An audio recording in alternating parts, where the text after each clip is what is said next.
إن الحمد لله نحمده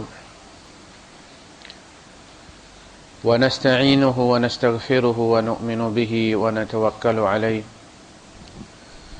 ونعوذ بالله من شرور أنفسنا ومن سيئات أعمالنا من يهده الله فلا مضل له ومن يضلل فلن تجد له وليا مرشدا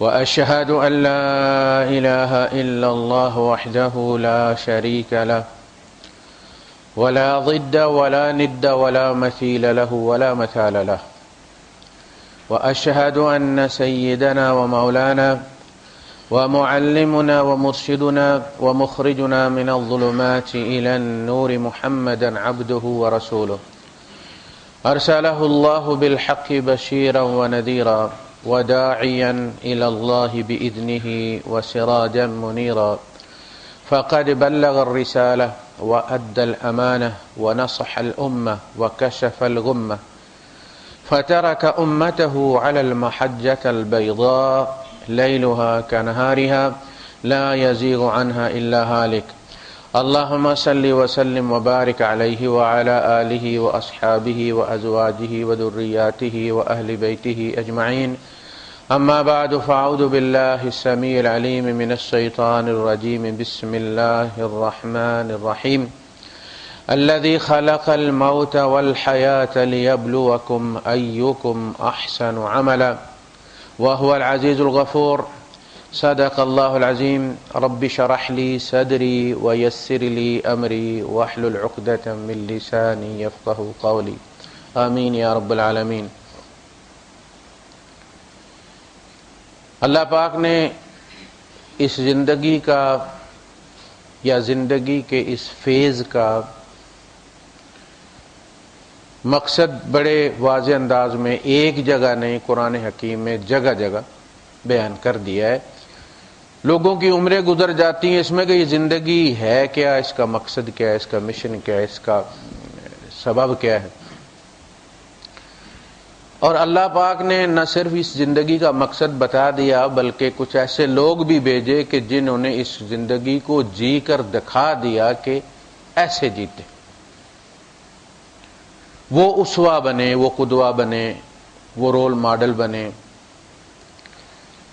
ہر رشتہ ان کے ساتھ تھا، انہوں نے شادیاں بھی کی، ان کی اولادیں بھی ہوئیں، اولادوں کو طلاق بھی ہوئی، اولادیں مری بھی، رشتہ داروں نے زیادتیاں بھی کی، اور انہوں نے دکھا دیا کہ ایک مومن کو ان تمام مصائب کے اندر کیسا ہونا چاہیے۔ اسی لیے فرشتوں کو رسول بنا کر نہیں بھیجا گیا، اس لیے کہ ان کے ساتھ یہ رشتے ناطے چل نہیں سکتے تھے۔ فرشتے شادی نہیں کر سکتے، شادی نہیں کر سکتے تو سسرال بھی نہیں ہو سکتا، اولاد بھی نہیں ہو سکتی، آگے سلسلہ نہیں چل سکتا، اور رشتہ داریاں نہیں ہو سکتی، تو وہ کبھی بھی رول ماڈل نہیں بن سکتے تھے۔ صرف کہنے والا نہیں، کر کے دکھانے والا بندہ بھیجا اللہ پاک، منکم، تم ہی میں سے۔ وہ ساری تکلیفیں اسے، فرشتوں کو کوئی پتھر بھی مارے تو انہیں لگتا تھوڑی، وہ بھیجا، انہیں بھوکا رکھا گیا۔ 3 سال کی شعب بنو ہاشم کی وہ جو قید ہے، وہ جو طائف کا بازار ہے، وہ جو احد کا سین ہے، وہ جو بہتا ہوا خون ہے، اگر اللہ چاہتا تو ان پتھروں کو ادھر ادھر کر دیتا، نشانہ خطا کر دیتا، لگنے دیے تاکہ اسوہ بنے کہ انہیں بھی درد ہوتا ہے، ان کا بھی خون بہتا ہے۔ اس کاز کے لیے، اس مشن کے لیے جب نبیوں کا خون لگا تو ہما شما کے خون کی تو کوئی اہمیت نہیں رہتی۔ تو یہ زندگی ابتلا کا نام ہے، اور یہ ابتلا رسولوں پر بھی آئی ہے۔ ان کو ہم یہ سمجھتے کہ جو اللہ کا نیک بندہ ہے اس پہ کوئی مصیبت نہیں آنی چاہیے، اور اگر کسی پر مصیبت آئی ہے تو وہ اللہ کا نیک بندہ نہیں ہے، کسی گناہ میں پکڑا ہوا۔ ہر بندے کو یہ فکر لگ جاتی ہے کہ بھائی مجھ سے کیا گناہ ہو گیا ہے، میں نے ایسا کیا کر دیا ہے کہ اللہ نے میری گرفت کی، کوئی ایسا تعویذ، کوئی ایسا وظیفہ کہ اللہ مان جائے۔ بھائی صاحب جب نبیوں پر آئی ہے تو پھر آپ کتنے معصوم بن جائیں گے اور ابتلا سے بچ جائیں گے؟ اور اگر وہ گناہوں پر اس طرح پکڑنا شروع کرے تو ہم اس زمین پر چلنے کے قابل نہیں ہیں. جتنی ہم اس کی نافرمانیاں کرتے ہیں وہ تو ہمارا خالق ہے، ہمارا نوکر بھی کرے تو ہم گھر سے نکال دیں اسے، ہمیں چلنے دیتا ہے. وَلَوْ يُؤَاخِذُ اللَّهُ النَّاسَ بِمَا كَسَبُوا مَا تَرَكَ عَلَى ظَهْرِهَا مِن دَابَّةٍ. اللہ پاک لوگوں کو ان کے کرتوتوں پر پکڑنا شروع کر دے یہیں پر تو اس زمین پر کوئی چلنے والا نہ چھوڑے. وَلَٰكِن يُؤَخِّرُهُمْ إِلَىٰ أَجَلٍ مُّسَمًّى. اس وقت کے لیے، اس گرفت کے لیے ایک اور وقت ہے، وہ حشر کے میدان میں یہ سب کچھ دیکھا جائے گا. یہاں اچھے حالات ہیں تو بھی کسی گناہ کی سزا نہیں، ابتلا ہے. اچھے ہیں تو بھی آزمائش. یہ پورا فیز من المہد الی اللحد، پورا فیز امتحان، ٹرائلز چل رہے ہیں. اللہ کو اپنے پڑوس کے لیے، وہ بندے جن کو اللہ اپنا دیدار دے، وہ بندے چننے کے لیے یہ فیز ہے. اور وہ تھوڑے سے ہوں، وہ 1000 میں سے ایک ہوگا، 999 محرومی والے ہوں گے. بڑا سخت امتحان ہے. جتنی سیٹیں کم ہوتی ہیں، اپنے یہاں میڈیکل میں دیکھیں، اب 7000 آدمی اپیئر ہوتا ہے میڈیکل کی سیٹوں کے لیے، چند سیٹیں ہوتی، اور یہاں سے جو 7-8 اے لے کر جاتا ہے وہ بھی وہاں 3000ویں نمبر پر آتا ہے. ہم نے کیا کچھ بنا دیا، میڈیکل کالج بھی نہیں بنائے.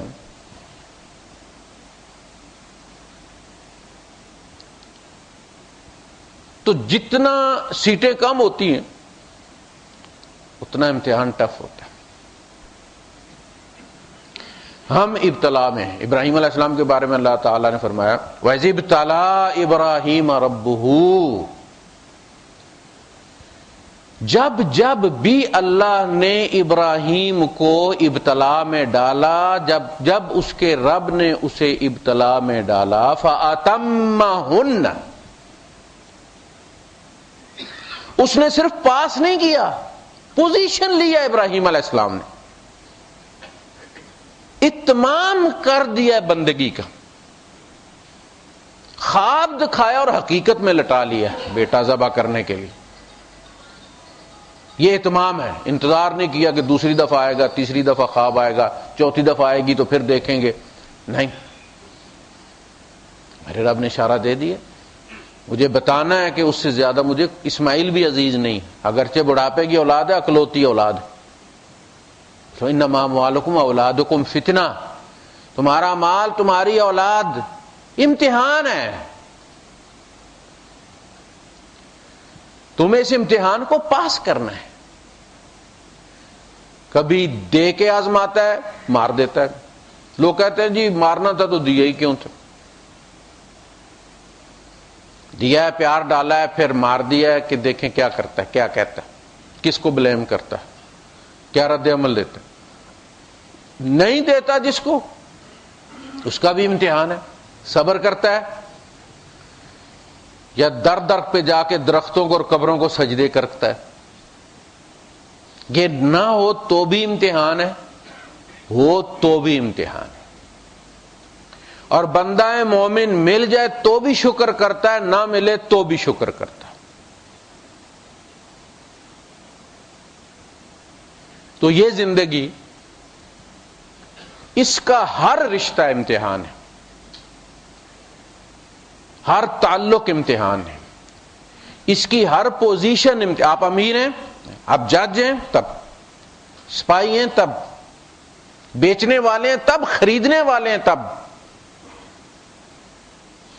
آپ شوہر ہیں تب، آپ بیوی ہیں تب، بیٹا ہیں تب، باپ ہیں تب. ہر حیثیت امتحان ہے.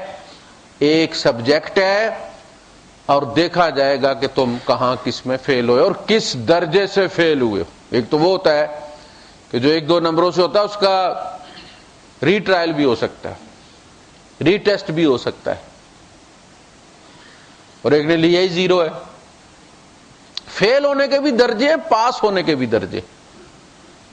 لیکن یہ بات نوٹ کر لیں، اس زندگی میں کوئی چیز حقیقی نہیں، فائنل نہیں ہے. آپ اس کے ساتھ کبھی اپنے آپ کو نہیں ماپ سکتے. میں بڑا نیک ہوں، میرے اوپر بڑی مصیبتیں آتی. ایک بچہ تیسری کلاس میں فیل ہوتا جا رہا 5-7 سال سے، تو ظاہر ہے اس کا امتحان سخت کیا ہوگا. اور ایک میٹرک میں پہنچ گیا ہے تو امتحان سخت ہوگا نا. بندہ جوں جوں اوپر چلا جاتا ہے اس کا امتحان سخت ہوتا چلا جاتا ہے، اور نبیوں کا سب سے سخت ہوتا ہے. ام سلیمہ حضور صلی اللہ علیہ وسلم کے پاس سے گزری تو دور سے تپش، بخار کی گرمائش دور سے محسوس ہو رہی تھی. انہوں نے کہا کہ اللہ کے رسول آپ کو تو بہت سخت بخار ہے. آپ نے فرمایا ہم نبیوں کا بخار اسی طرح ہوتا ہے، ہماری ہر آزمائش اسی طرح ہوتی ہے. تو مصیبت کا نہ آنا یہ کوئی نیک ہونے کی نشانی نہیں ہے، اور مصیبتوں کا آنا کوئی اللہ سے دوری کی وجہ نہیں، امتحان ہے. غریبی بھی امتحان ہے، امیری بھی امتحان ہے. تو یہ ابتلا، اور اس ابتلا میں ہم نے کیسے بیہیو کرنا ہے، کیسے ری ایکٹ کرنا ہے، قرآن سارا اسی سے بھرا ہوا ہے. ہم نے تو اس کو صرف ثواب بنانے کی مشین سمجھا ہوا ہے، ہم نے اس کو گائیڈ بک سمجھے.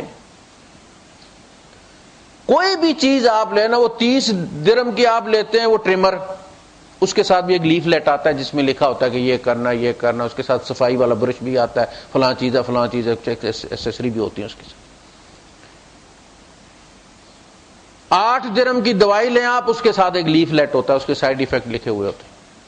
قرآن حکیم انسان کے ساتھ آنے والا وہ لیفلیٹ ہے، وہ بک ہے جو بتاتا ہے کہ دولت ہوگی تو اس کے یہ سائیڈ ایفیکٹ ہوں گے، نہیں ہوگی تو یہ سائیڈ ایفیکٹس ہوں گے. اولاد ہوگی تو یہ کرنا ہے، نہیں ہوگی تو یہ کرنا ہے. غصہ آئے تو یوں کرنا ہے، محبت آئے تو یوں کرنا ہے. غصے کی بھی حد ہے، محبت کی بھی حد ہے. شادی یوں کرنی ہے، طلاق یوں دینی ہے.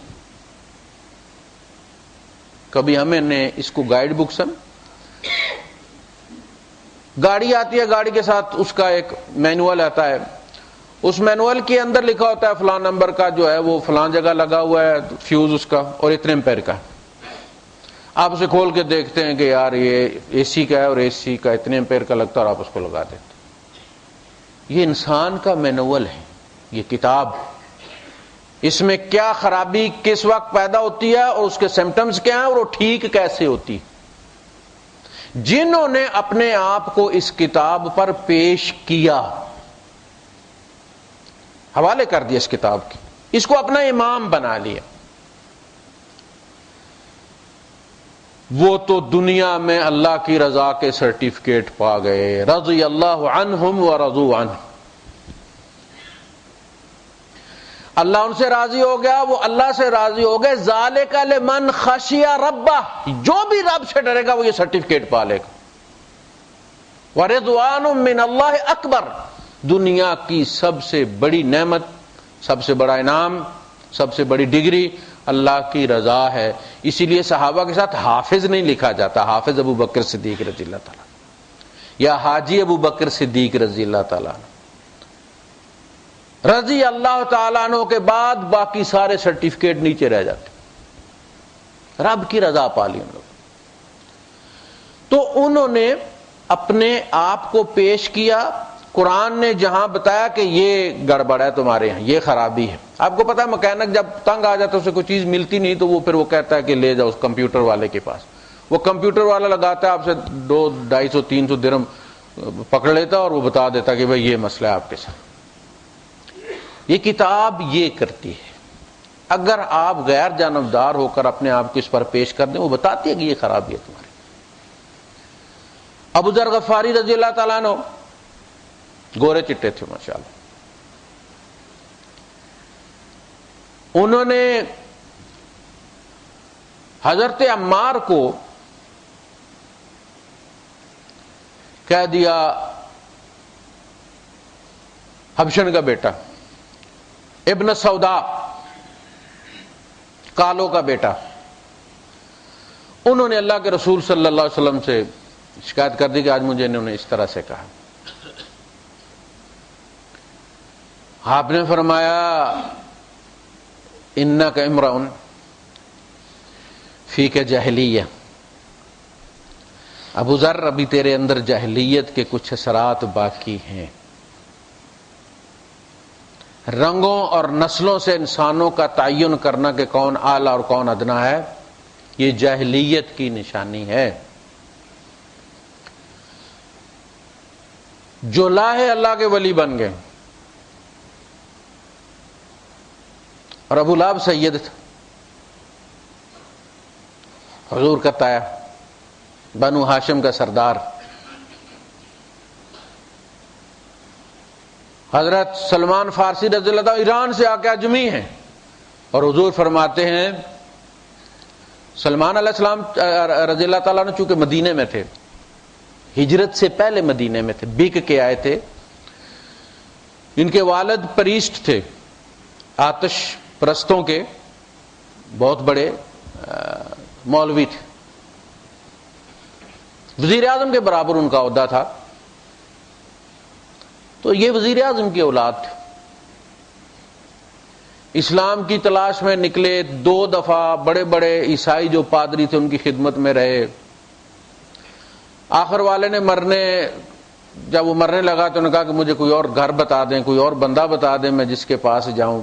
ان کا کہ اب عیسائیت میں کوئی خیر باقی نہیں رہی، تو کھجوروں والی سرزمین پہ چلا جا، وہاں ایک نبی مبعوث ہونے والے ہیں، وہ آئیں گے تو انہی سے ملے گی تمہیں جو ملے گی. تو ان دنوں وہاں قافلہ آیا ہوا تھا عربوں کا. انہوں نے ان کی منت ارلا کیا کہ مجھے بھی ساتھ لے چلو. انہوں نے ان کو پکڑ لیا اور غلام بنا لے. اسلام سے پہلے غلام بنانے کا یہ بھی ایک رستہ تھا کہ طاقتور کمزور کو پکڑ لیتا اور باندھ کے لے جاتا اور بیچ دیتا. یہ ایک یہودی کے یہاں بیچ دیے گئے مدینے میں، یہ پہلے سے تھے. تو جب تقسیم ہوئی انصار اور مہاجرین میں، بندے گنے گئے، مواخات کروائی گئی، تو غزوہ خندق جب وہ خندق کھودی جانے لگی، غزوہ خندق میں تو اتنے انصار ہوں گے ایک گروپ میں، اتنے مہاجر ہوں گے، اتنے انصار اتنے مہاجر، اور انہوں نے وہ 10-10 گز زمین کھودنی تھی. تو مسئلہ ہوا کہ ان کو کس میں گننا ہے. سلمان فارسی کو چونکہ وہ مکے سے تو آئے نہیں تھے اور یہاں والے بھی نہیں تھے، تو کہا گیا کہ یہ کس گروپ میں ہوں گے. تو آپ نے فرمایا سلمان منا اہل البیت، سلمان ہم اہل بیت میں سے. یہ اعزاز پالی. بلال حبشی کہاں سے آئے؟ سیکرٹری بن گئے نبی کریم صلی اللہ علیہ وسلم کے. عمر فاروق بھی آتے تھے تو ان سے اجازت لیتے تھے کہ میں اجازت لے دیں حضور سے ملاقات کی، ٹائم لے دیں. حاجب،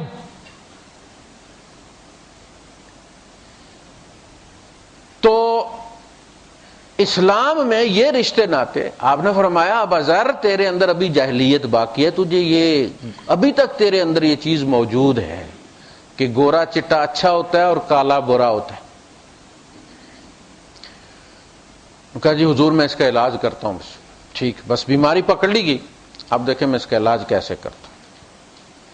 یہ گئے اور انہوں نے حضرت عمار زمین پر لیٹ گئے. حضرت عمار رضی اللہ عنہ سے کہا کہ اپنا بایاں پاؤں اٹھا اور میری گال پہ رکھ. انہوں نے کہا نہیں میں نے آپ کو معاف کیا. انہوں نے تو نے معاف کیا، میں اپنے آپ کو معاف نہیں کر رہا. میں نے وہ وائرس مارنا جو میرے اندر ہے، میں اس جراثیم کو مار رہا ہوں، میں جاہلیت کو مارنا چاہتا ہوں. اٹھا پاؤں اور رکھ اس گورے چٹے کے گال پہ رکھ. سب سے زیادہ یہی آدمی کو عزیز ہوتی ہے نا جگہ. یہاں رکھ تاکہ اسے پتہ چلے کہ رنگ کی کوئی اہمیت نہیں ہے.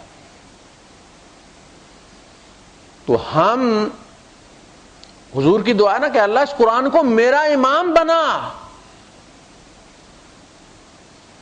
وَاجْعَلْهُ لِي إِمَامًا وَنُورًا. یہ قرآن آگے آگے چلے گا تو ہمیں جنت میں لے جائے گا. یہ آیا ہی ہمیں جنت میں لے جانے کے لیے. وہ زندگی کا وہ جو فائنل فیز ہے، دوسرا اور آخری اور نہ ختم ہونے والا، اس کو بنانے کے لیے آیا ہے. یہ فیز ختم ہو جاتا ہے 60 50 60 سال کے اندر، فنش ہو جاتا ہے. ابھی ہماری پچھلی یادیں 50 لاکھ، ہمیں اپنی کلاس کی شرارتیں ابھی اسی طرح یاد ہوتی ہیں جیسے کل کی، اور زندگی ختم ہو جاتی ہے۔ زندگی جیسی چیز بس انہیں 60-70 سال کے لیے، یہ لامحدود ہے۔ جو پیدا ہو گیا ہے اس نے مرنا نہیں ہے، لا یموت فیہا ولا یحیا، جہنم میں بھی مرے گا نہیں، مرنے کی سفارشیں کروائے گا فرشتوں سے، مرے گا نہیں۔ جو ایک دفعہ پیدا ہو گیا ہے اب جینا ہے تمہیں، فیصلہ تم نے کرنا ہے کہ وہ جنت والا جینا جینا ہے یا کھولتے پانی والا جینا جینا ہے۔ ابھی بھی آپشن تمہارے ہاتھ میں ہے، ابھی بھی گاڑی بدلی کر سکتے ہو، ابھی بھی فلائٹ تبدیل کر سکتے ہو، ما لم یغرغر، ابھی بھی غرغرے سے پہلے منزل ری وزٹ کر سکتے ہو۔ تو قرآن حکیم ہمیں یہ بتاتا ہے کہ یہ زندگی سرے سے ابتلا ہے، سرے سے ابتلا ہے۔ پیدا ہوتے ہی ایک بندہ کس قوم میں پیدا ہوتا ہے، دوسرا کس قوم میں، یہ ابتلا ہے۔ قوم صرف تعارف کے لیے ہے، اس سے زیادہ اس کی کوئی اہمیت نہیں۔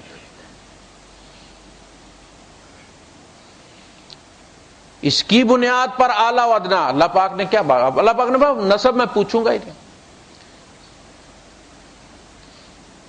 یوم ینفخ فی الصور فلا انساب بینہم، جس دن سور میں پھونکا جائے گا، دوبارہ ہم اٹھائے جائیں گے، تو ان کے درمیان نسب کا کوئی رشتہ نہیں ہوگا، ماں ماں نہیں ہوگی، بیٹا بیٹا نہیں ہوگا، بھائی بھائی نہیں ہوگا۔ یوم یفر المرء من اخیہ وامہ وابیہ وصاحبتہ وبنیہ، یہی رشتے جن کے لیے ہم اپنی دنیا بھی خراب کرتے ہیں، آخرت بھی خراب کرتے ہیں۔ کوئی رشتہ نہیں ہو، ہم زمین سے اگیں گے، فاذا ھم قیام ینظرون، ہر بندہ اپنے آپ کو کھڑا پائے گا، زمین سے نکلیں گے، کوئی رشتہ نہیں۔ فلا انصاب بینہم یومئذ ولا یتساءلون، اور ہم پوچھیں گے بھی نہیں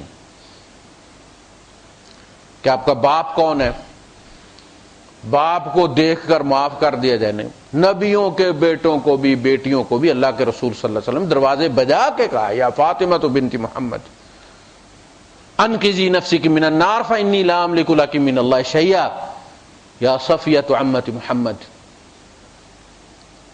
انقذی نفسک من النار فانی لا املک لک من اللہ شیئا۔ ہر بندہ فرادا انڈیویجول کی حیثیت سے کھڑا ہوگا، وَلَقَدْ جِئْتُمُونَا فُرَادَا، تیری برادری تیرے ساتھ نہیں۔ وہ وَتَرَكْتُمْ مَا خَوَّلْنَاكُمْ وَرَاءَ ظُهُورِكُمْ، اور تم پیچھے چھوڑ آئے ہو وہ خول، وہ جو ہم نے تم پر چڑھائے تھے، خَوَّلْنَاكُمْ، وہ خول تھے، ہماری حقیقت نہیں تھی۔ وہ قوم، وہ رشتہ، آپ دیکھیں کیسے آرام کے ساتھ سارے ایک ہی قبرستان میں سوئے ہوئے ہوتے ہیں، ساری قوموں کے لوگ، کوئی لڑائی جھگڑا ہی نہیں۔ زمین کے نیچے جب چلے جاتے ہیں تو ختم ہو جاتی ساری بات۔ تو پیدا ہوتے ہی امتحان ہوتا ہے، ایک بڑا سمجھنا شروع ہو جاتا ہے میں فلاں قوم کا بندہ ہوں، اس میں تمہارا کمال کیا ہے بھائی؟ اور سب قوموں کو، سب انسانوں کو، اسی لیے اللہ کے رسول صلی اللہ علیہ وسلم نے فرمایا کلکم لآدم وآدم من تراب، تم سارے آدم کے بیٹے اور آدم مٹی سے تھے، تم میں سے کوئی چاندی سے کوئی سونے سے بنا ہوا نہیں، ایک ہی پروسیس ہے جس سے پیدا ہوتے ہو سارے۔ اس لیے پیدائش ہی ابتلا ہے۔ یہ رشتہ فلاں میں نہیں دینا جی، برادری سے باہر نہیں دینا جی، برادری دین بن گئی ہے۔ بیٹی شادی کرنا چاہتی ہے، نہیں جی ہم برادری سے باہر نہیں دیتے، برادری میں رشتہ کوئی نہیں ہے، وہ بوڑھی ہو رہی ہے، اسے شادی کی ضرورت ہے، وہ پھر بھاگ جاتی ہے، پھر وہ جو ناک اونچی کی تھی وہ پھر کٹتی ہے، ہر تاریخ پر کٹتی ہے، پھر مقدمہ کرو گے تو بھی ہر تاریخ پر تماشا دکھاؤ گے دنیا کو، اخباروں میں آئے گا، اب تو چینل والے بھی کچھ نہیں چھوڑتے۔ انہوں نے یہی کیا ہے کہ برائی کو لا کر وہ جو گندگی کی، ایسا ہے جیسے کوئی آدمی اپنے گٹر کا پانی نکال کے باہر سڑک پر پھینک دے، کیا حشر ہوتا ہے، کوئی پاس سے گزر سکتے ہیں؟ میڈیا نے یہ کیا، علاج نہیں کیا، گند پھیلایا ہے.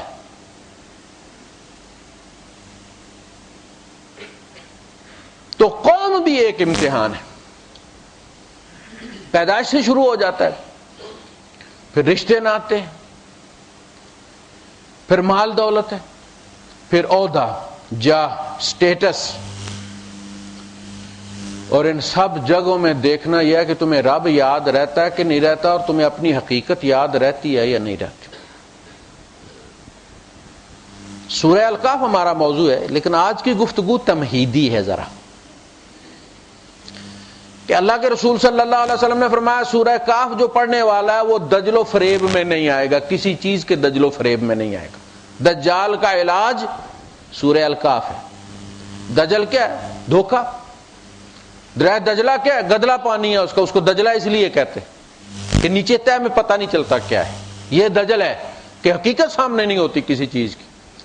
سورہ کہف میں اللہ پاک نے ہر چیز کی حقیقت کھول کے بیان کر دیا. فرمایا اس کو جو اس طرح پڑھے گا جس طرح پڑھنے کا حق ہے, ہم صرف تلاوت کرتے ہیں, 5 منٹ میں سورہ کہف پڑھ لی, سمجھا دجال سے بچ جائیں گے.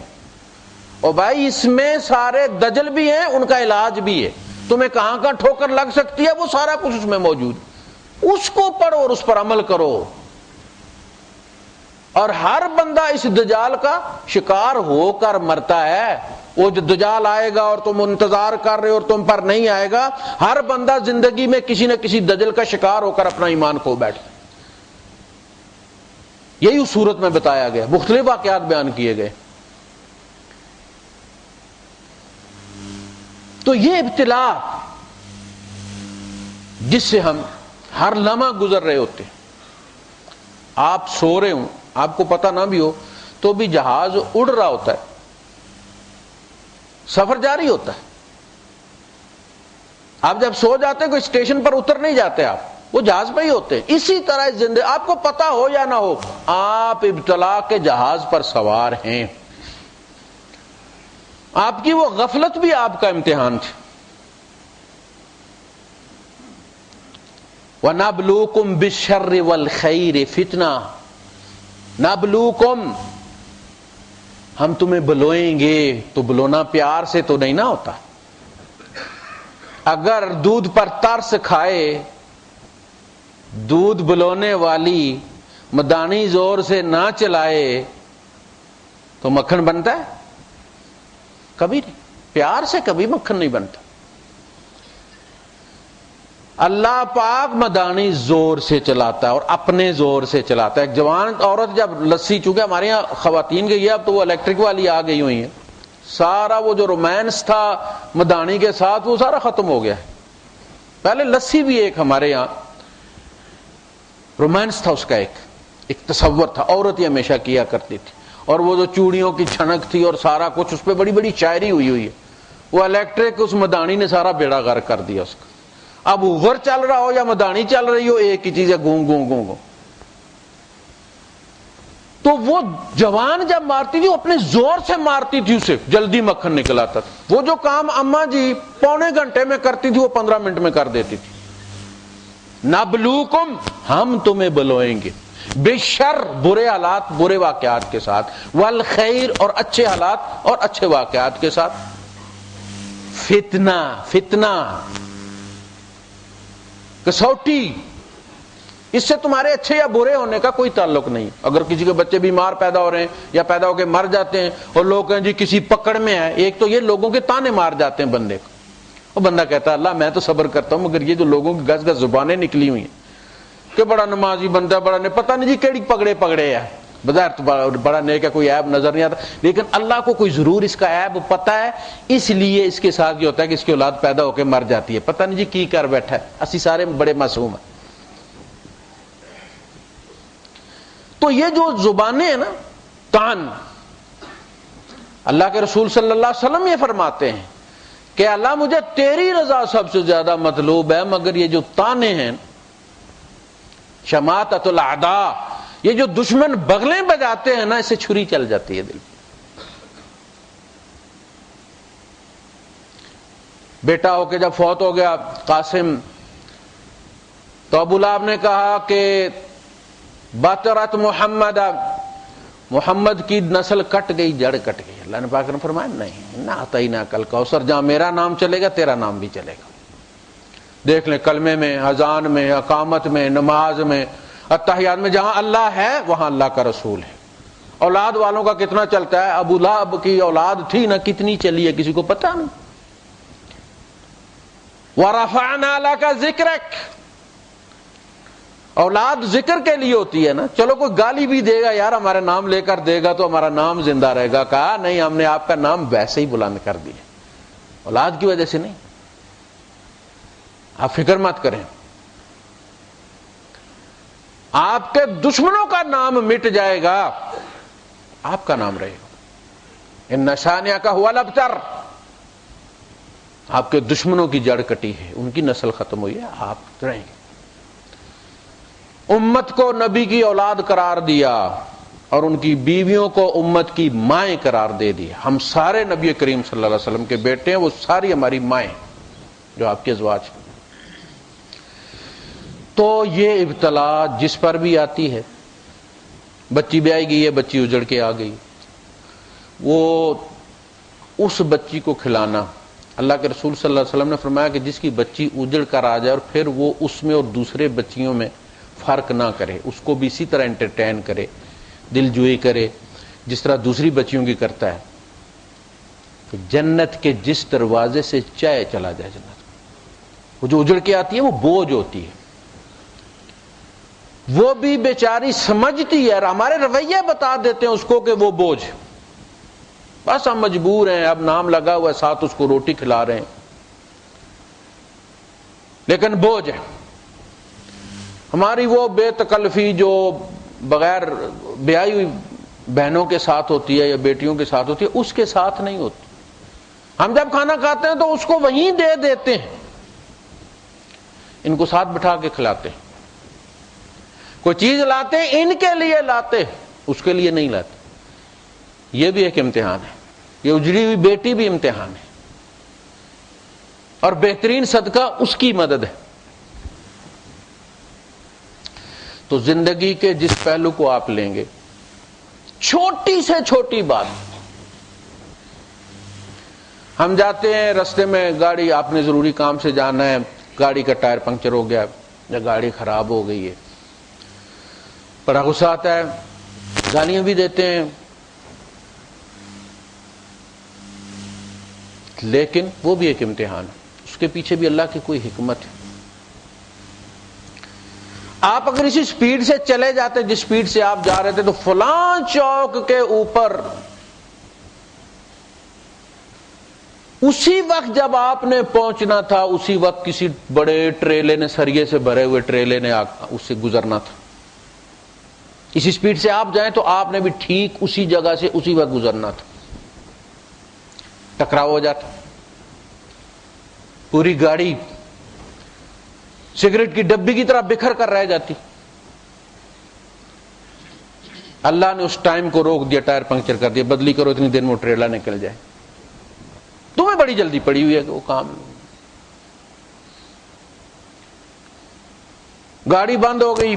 منظور الکونین اور میرا اپنا برادر نسبتی وہ بھی نعتیں پڑھتا تھا، وہ بھی آ رہے تھے، تو دبئی سے انہیں پک کرنا تھا، پاکستان سینٹر میں مقابلہ نعت تھا، اس نے قرات کا، اس میں وہ بھی آ رہے تھے، اس نے قرات اور نعت۔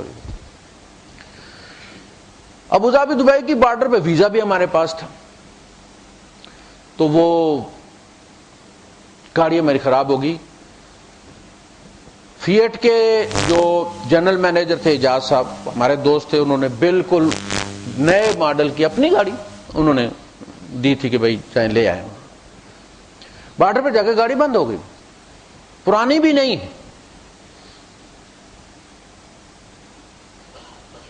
کیا ہوا؟ بھائی سائڈ پہ کھڑی کر دی، ان کو فون کیا، کیا کرنا ہے، ریکوری سے لے کے جانی ہے، مجھے انہوں نے کہا کوئی ٹیکسی دیکھیں، آپ ویزے لے کے ایئرپورٹ پہ پہنچ جائیں۔ اسی میں کر کے بیٹھے گاڑی میں، تو انہوں نے سیلف مارا، گاڑی سٹارٹ ہو گئی۔ یہ کوئی 5, 10, 15 منٹ کا یہ سارا مسئلہ تھا۔ کہنے لگا کیا ہوا گاڑی کو؟ میں نے کہا کہ اللہ نے کچھ سوچ کر ہی بند کی، اور جب وہ وقت گزر گیا تو سٹارٹ کر دی۔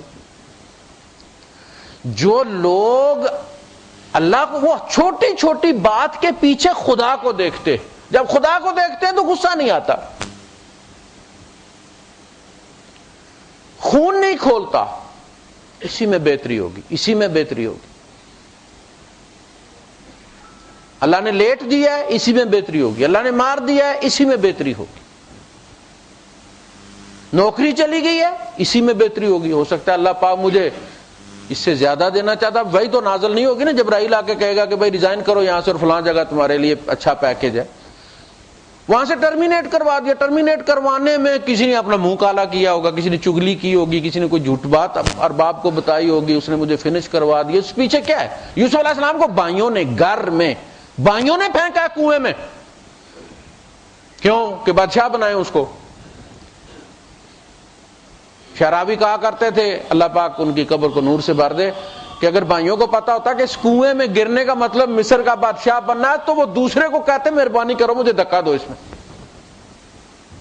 ہر واقعے کے پیچھے رب ہے، اچھا ہے یا برا ہے۔ وآخر دعوانا الحمدللہ رب العالمین۔